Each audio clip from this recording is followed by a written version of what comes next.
All right, so I wanted to turn on the camera and just talk off the top of my head for a few minutes here. And the point of this video is to offer encouragement. This isn't really advice so much, it's just really encouragement. And these are the things I wish somebody had sat down and told me back when I was a kid and learning to play guitar. And so I'm talking about it being okay that there are certain things that you can't do on the guitar.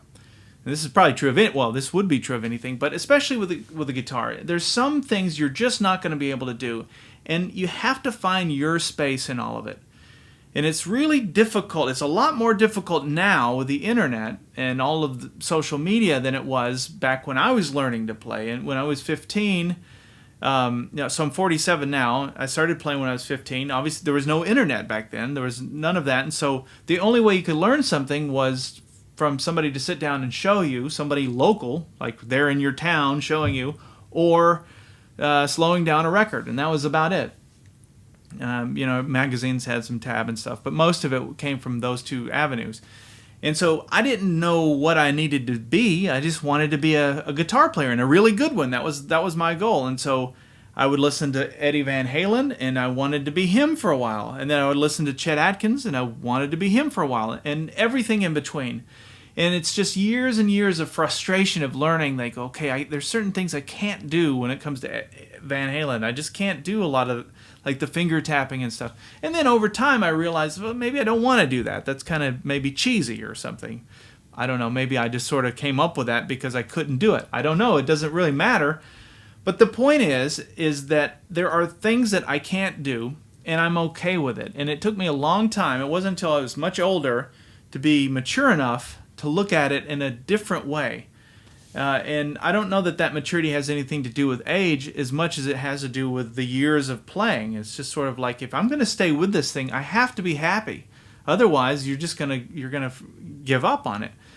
So hopefully this is resonating with somebody out there, and I know that it's very easy to get frustrated, especially with the internet. You have everybody and his brother playing guitar. You have all these little cameras set up in homes across the globe, and we're able to see great players coming at us every day. There's somebody new that I've never heard of that just blows my mind. And there was a time early sort of into the YouTube thing where I would get frustrated. I'd go, like, who's this? There's like a 15-year-old kid in Taiwan, and they're like amazing. But over time I've just sort of become comfortable with it and said, I know my spot, and that's their spot, and they're doing their thing, and I'm doing mine, and that's cool. And you look at guys like B.B. King, or I was just watching a video of Jimmy Vaughn recently, and Jimmy's one of my all-time favorite guitar players, just because I love the Fabulous Thunderbirds, his band, and everything about that band. Everything they have ever done is incredible to me, and so anyway, I have so much respect for Jimmy. But then when you analyze what he's doing, a lot of it's very kind of simplistic, and he's got his bag of licks, and then he puts a capo on if he wants to change keys, but he sticks to the same licks. And some people knock him for it, but I don't. I think it's incredible what he's done. He's just found his space, and he's got his own unique sound. I can hear Jimmy Von Lick and know it's exactly him.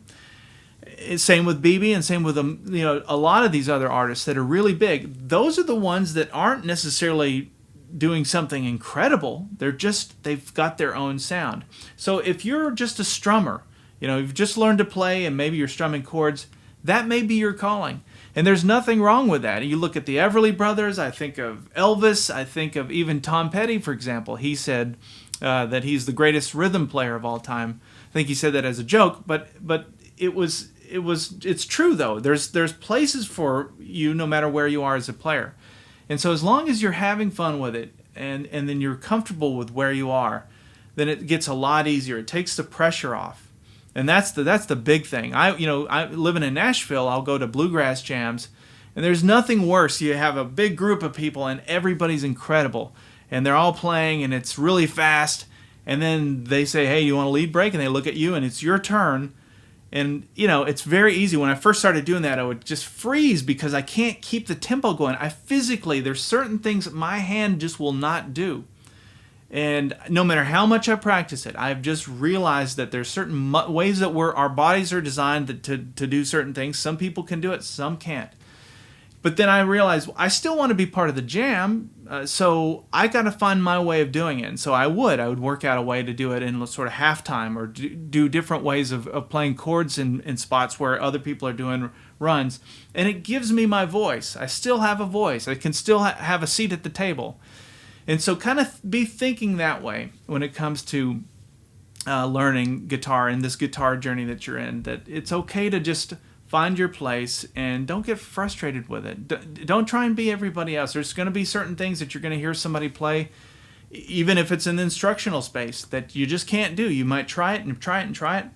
Now, there's another side to that where I don't want to say just try it for a little bit and then just give up on it. You know, there is that, and this is the balance. It's like you have to kind of know when to cut your losses, but no, you know, give it a good college try, as they say, but don't be frustrated if you just can't do it.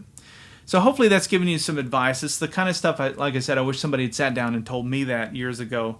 But I've become a lot happier as a guitar player, and that's really the goal of this anyway, is to have fun and create joy for yourself, and if somebody else gets joy out of it. Most of the joy that I create outside of myself is my dog Arlo, my little pug. He sits there and he kind of like, he's my number one fan.